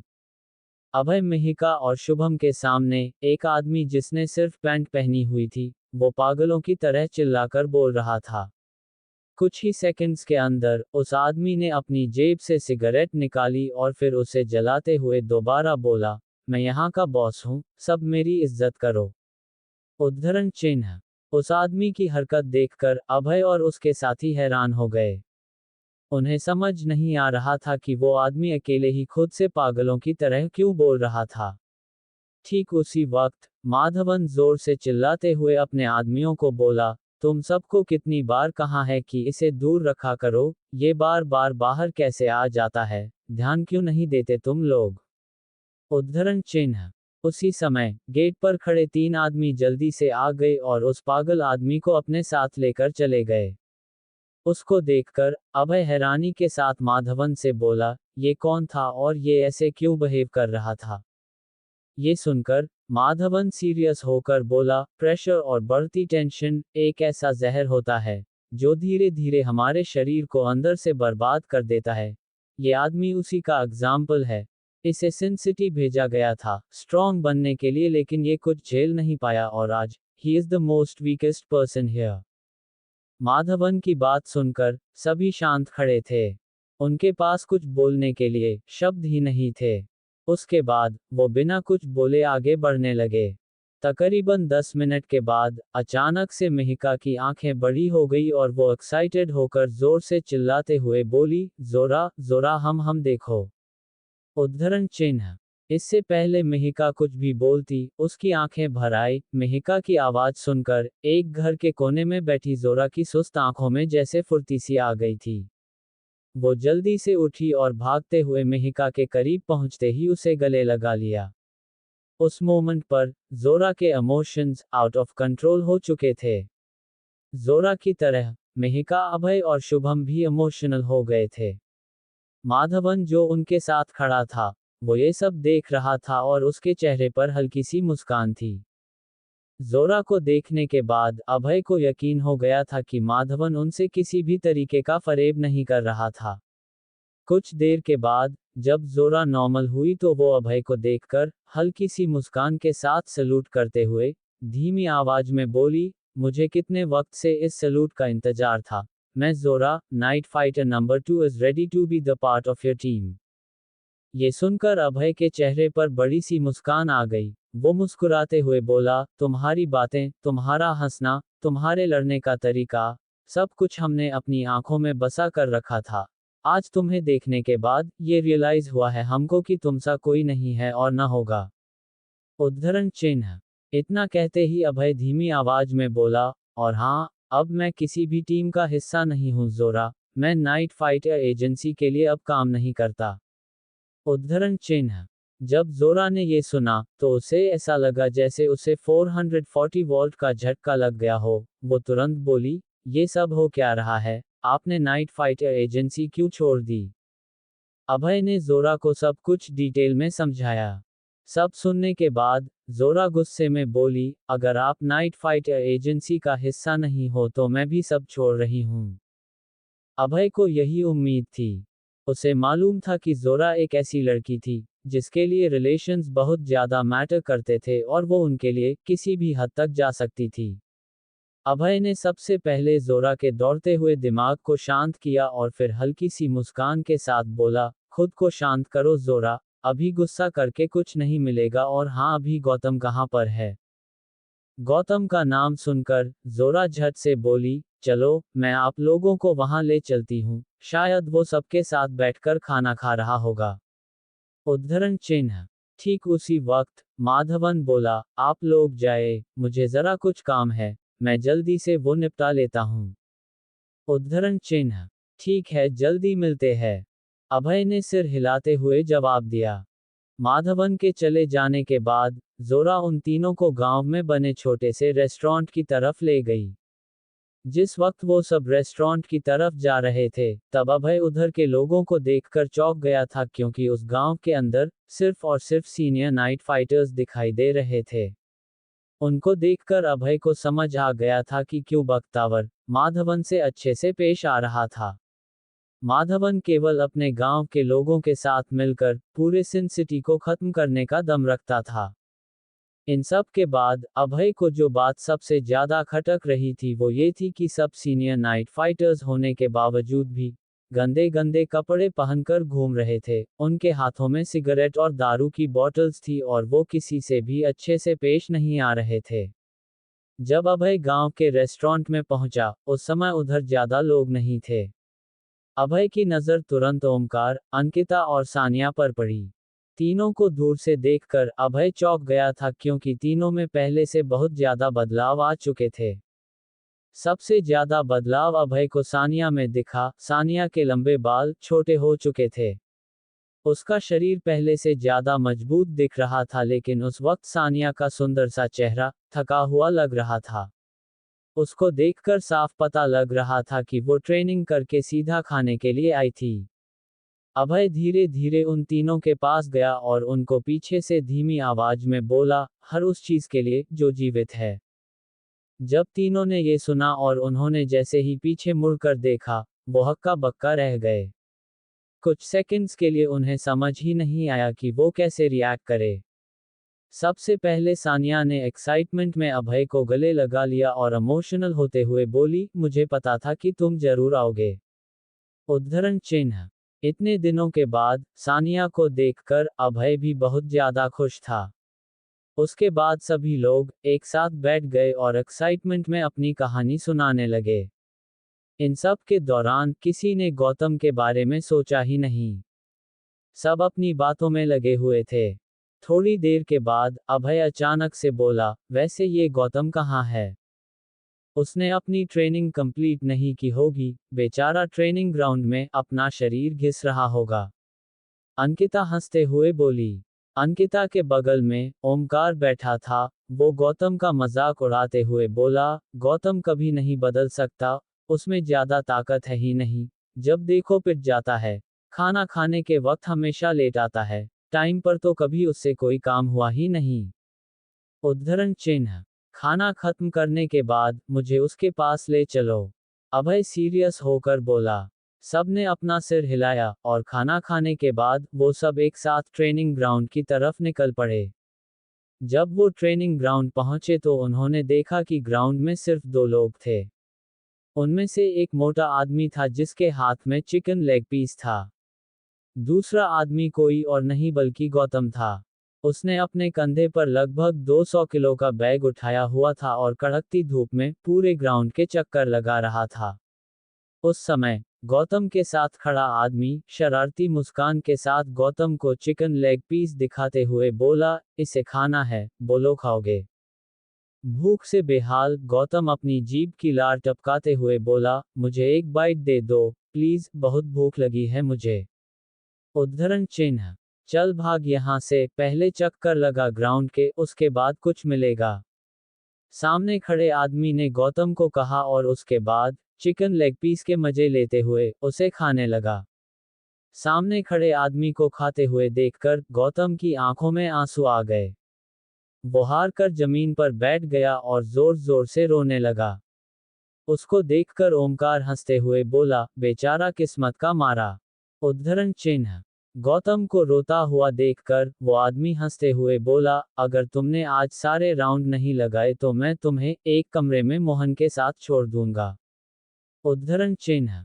ये मोहन कौन है? अभय ने जल्दी से पूछा। अंकिता हंसते हुए बोली, मोहन के बारे में ऐसा कहा जाता है कि वो नाइट फाइट एजेंसी में शामिल होने से पहले एक सिंगर था। पहले दिन जब वो गौतम से मिला था तो सब नॉर्मल था। धीरे धीरे गौतम को रियलाइज हुआ कि कुछ भी नॉर्मल नहीं है। गौतम को लगता था कि मोहन को लड़कों में इंटरेस्ट है और बाद में उसका शक सही निकला। उद्धरण चिन्ह। ये सुनकर शुभम अपनी हंसी रोक नहीं पाया और वो जोर जोर से हंसने लगा। अचानक से अभय जोर से चिल्लाया, गौतम, गौतम। उद्धरण चिन्ह। अपना नाम सुनकर गौतम की आंखें बड़ी हो गई। उसने जब अपना सिर घुमाया तो उसने देखा कि उसके सामने अभय खड़ा था। उसने जल्दी से खुद को थप्पड़ मारते हुए कहा, कहीं मैं कोई सपना तो नहीं देख रहा हूँ, भूख की वजह से मुझे बिनफालतू की आवाजें तो नहीं सुनाई दे रही। उद्धरण चिन्ह। कुछ सेकंड्स के बाद जब उसने ध्यान से देखा तो सचमुच उसके सामने अभय खड़ा था। अभय को देखकर गौतम रोते हुए बोला, अभय मेरे भाई, मुझे यहाँ से ले जाओ, इन लोगों ने मुझे प्रैक्टिस करवा करवा के मेरी चटनी बना दी है। उद्धरण चिन्ह। गौतम सब कुछ छोड़कर अभय की तरफ भाग निकला। उसके साथ खड़े आदमी ने उसे नहीं रोका क्योंकि उसको अभय के बारे में मालूम था। अभय के पास पहुंचते ही गौतम गिड़गिड़ाते हुए बोला, मुझे भूख लगी है, प्लीज मुझे खाना खिला दो। हाँ चलो, इसी के लिए आए हैं हम। अभय ने मुस्कुराते हुए जवाब दिया। जब सब रेस्टोरेंट पहुंचे तो उधर अभय ने गौतम के लिए ढेर सारा खाना मंगाया। गौतम ने जल्दी जल्दी खाना शुरू कर दिया और बहुत जल्दी उसने सारा खाना खत्म भी कर लिया था। उसको देखकर सबके चेहरे पर बड़ी सी मुस्कान थी। दोपहर के 1 बज चुके थे। अभय और उसके साथियों का जाने का वक्त आ चुका था। उस बार उनके साथ जोरा भी चलने वाली थी और वो बहुत एक्साइटेड भी थी। अभय ने जाने से पहले सबसे आराम से बात की, उन्हें समझाया और उन्हें आश्वासन दिया कि वो जल्दी मिलेंगे। उसके बाद अभय ने माधवन को कॉल करके बताया कि वो उसकी गाड़ी लेकर जा रहे हैं और फिर वो चारों सिन सिटी के लिए निकल गए। वो लगभग 3 बजे सिन सिटी पहुंच चुके थे। जब वो सब घर पहुंचे उसके कुछ मिनट के बाद अभय को अचानक से घर के बाहर से तेज आवाजें सुनाई देने लगी। अभय जब बाहर गया और नजर डाली तो उसने देखा कि माको के घर के बाहर बहुत सारे लोग खड़े थे। वो सभी माको के ग्रुप का हिस्सा बनना चाहते थे। उस भीड़ में एक आदमी छोटा रेड्डी भी था। उसको देखकर अभय की आंखें बड़ी हो गई क्योंकि उसे उम्मीद नहीं थी कि उस भीड़ में छोटा रेड्डी भी खड़ा होगा। उसी समय दूसरी तरफ बघीरा हर्षित, लाला और अशनीर के साथ अपने घर के अंदर बैठा हुआ था। ये हर्मिट कहाँ होगा इस वक्त? बघीरा गुस्से में सबकी तरफ देखकर बोला। मुझे नहीं पता कि वो कहाँ है। हर्षित लाला ने चिढ़ते हुए कहा, इस हर्मिट पर हम विश्वास नहीं कर सकते। सच कहूं तो मुझे हर्मिट कभी पसंद आया ही नहीं था। धोखेबाज है वो, किसी को भी धोखा दे सकता है। उद्धरण चिन्ह। ये कहने के बाद हर्षित लाला अपने दांत पीसते हुए दोबारा बोला, भाड़ में जाए हर्मिट। अब बघीरा तुम हमें ये बताओ कि क्या तुम अभय को पावर स्टोन्स देने को तैयार हो? अशनीर अजीब सा मुंह बनाते हुए बोला, हम क्या कर सकते हैं? बख्तावर ने बोल दिया है कि फाइनल में जो भी जीतेगा उसे प्राइज में पावर स्टोन देना ही पड़ेगा, चाहे वो अभय ही क्यों ना हो। हम बख्तावर की बात नहीं टाल सकते। उद्धरण चिन्ह। तभी बघीरा गुस्से में उठा और बोला, अगर हम सब फाइट क्लब के अंदर कुछ नहीं कर सकते तो उसे बाहर तो मार सकते हैं न। वैसे भी अब हमें उसका पता बहुत आराम से मिल जाएगा। उद्धरण चिन्ह। ये सुनकर कोई कुछ भी नहीं बोला। सबकी नजर सिर्फ बघीरा पर थी। ईस्टर्न डिस्ट्रिक्ट में अभय जैसे ही घर के अंदर जाने वाला था, उसने अचानक से देखा कि दो आदमी, उधर के एक गरीब परिवार जिसमें बूढ़ा आदमी और उसकी औरत रहती थी, उनके ऊपर जोर जोर से चिल्ला रहे थे। अभय को दोनों आदमियों का बिहेवियर बिल्कुल भी अच्छा नहीं लग रहा था। अभय बिना ज्यादा सोचे उनकी तरफ बढ़ने लगा। जब वो उनके करीब गया तो उसने धीमी आवाज में दोनों आदमियों से पूछा, अरे क्या हुआ भाई, इनसे इतनी बदतमीजी से क्यों पेश आ रहे हो? उनमें से एक आदमी गुस्से में बोला, इस बूढ़े आदमी ने हमारे 50,000 सिन कॉइन चुरा लिए हैं। उद्धरण चिन्ह। अभय ने जब बूढ़े आदमी और उसकी पत्नी को देखा तो वो उसे बहुत भोले लगे और उस वक्त वो दोनों डर से कांप भी रहे थे। उसे 1% भी नहीं लगा कि उन दोनों ने 50,000 सिन कॉइन चुराए होंगे। ठीक उसी वक्त बूढ़े आदमी ने अभय के सामने हाथ जोड़ते हुए कहा, मेरी बात पर भरोसा करो आप। इन दोनों आदमियों के बैग से 3,50,000 सिन कॉइन गिर गए थे, हमने उन्हें वो उठा कर दे दिए। अब ये हमको बोल रहे हैं कि इनके पास 4 लाख सिन कॉइन थे और हमने इनके 50,000 सिन कॉइन चुरा लिए हैं। उद्धरण चिन्ह। झूठ मत बोल बुड्ढे, तूने 50,000 सिन कॉइन कहाँ दबाए है, बस ये बता। सामने खड़ा आदमी अकड़ के साथ बोला। उस समय दोनों पति पत्नी के चेहरे डर से भरे हुए थे। अभय को समझ में आ गया था कि दोनों आदमी झूठ बोल रहे थे। अभय धीमी आवाज में दोनों आदमियों से बोला, मुझे नहीं लगता कि इन्होंने तुम्हारे 50,000 सिन कॉइन चुराए हैं। तुम दोनों झूठ बोल रहे हो। उद्धरण चिन्ह। क्यों भाई, तुम्हें ऐसे क्यों लगता है और तुम हो कौन? क्या परेशानी है तुम्हारी? चलो निकलो यहाँ से। एक आदमी गुस्से में बोला। ये सुनकर अभय धीमी आवाज में बोला, मेरी बात सुनो, मुझसे ज्यादा बकवास मत करो वरना मैं इतना मारूंगा न कि तुम दोनों की आने वाली पुश्तें भी मार से डरेंगी। उद्धरण चिन्ह। अरे तू है कौन बे? इससे पहले वो दोनों आदमी कुछ भी बोलते, अभय ने बिजली की रफ्तार से दोनों को जोरदार थप्पड़ मार दिया। थप्पड़ खाते ही एक आदमी बोला, अबे तुझे पता है तूने किसे थप्पड़ मारा है? हम माको के आदमी है। उद्धरण चिन्ह। ये सुनकर अभय हल्की सी मुस्कान के साथ बोला, माको के आदमी है नहीं थे। उद्धरण चिन्ह। इतना कहते ही अभय ने दोबारा उन्हें थप्पड़ मारा। दूसरा थप्पड़ खाते ही वो डरकर बोले, भाई हमें माफ करो, हमारी गलती है, हम लालची हो गए थे। उद्धरण चिन्ह। तभी कहते हैं लालच बुरी बला है, सच बोल देते तो मार ना खाते। अभय मुस्कुराते हुए बोला। ठीक उसी वक्त अभय ने देखा कि माँ को एक बड़ा चाकू पकड़े हुए उनकी तरफ आ रहा था। माको को देखते ही दोनों आदमी उसकी तरफ भागते हुए गए और उसे सारी सच्चाई बता दी। सच्चाई सुनकर माको ने गुस्से में कहा, बेवकूफो आगे से ऐसी हरकत मत करना, निकल जाओ यहाँ से, दोबारा कभी ऐसा किया तो अपने ग्रुप से निकाल दूंगा मैं। उद्धरण चिन्ह। हाँ हाँ, हम ऐसा दोबारा कभी नहीं करेंगे, एक आदमी बोला। उसी वक्त अभय माको को बोला, मैं नहीं चाहता कि ये दोनों हमारे ग्रुप का हिस्सा बने। उद्धरण चिन्ह। ये सुनकर माको का चेहरा थोड़ा बदल गया, उसे मालूम था कि वो अभय को ना नहीं बोल सकता था, इसलिए उसे मजबूरन अपना डिसीजन बदलना पड़ा। माको गुस्से में दोनों आदमियों को चिल्लाते हुए बोला, चले जाओ यहाँ से, आज के बाद मुझे यहाँ मत दिखना। उद्धरण चिन्ह। ये सुनकर दोनों बिना कुछ बोले वहां से भाग निकले।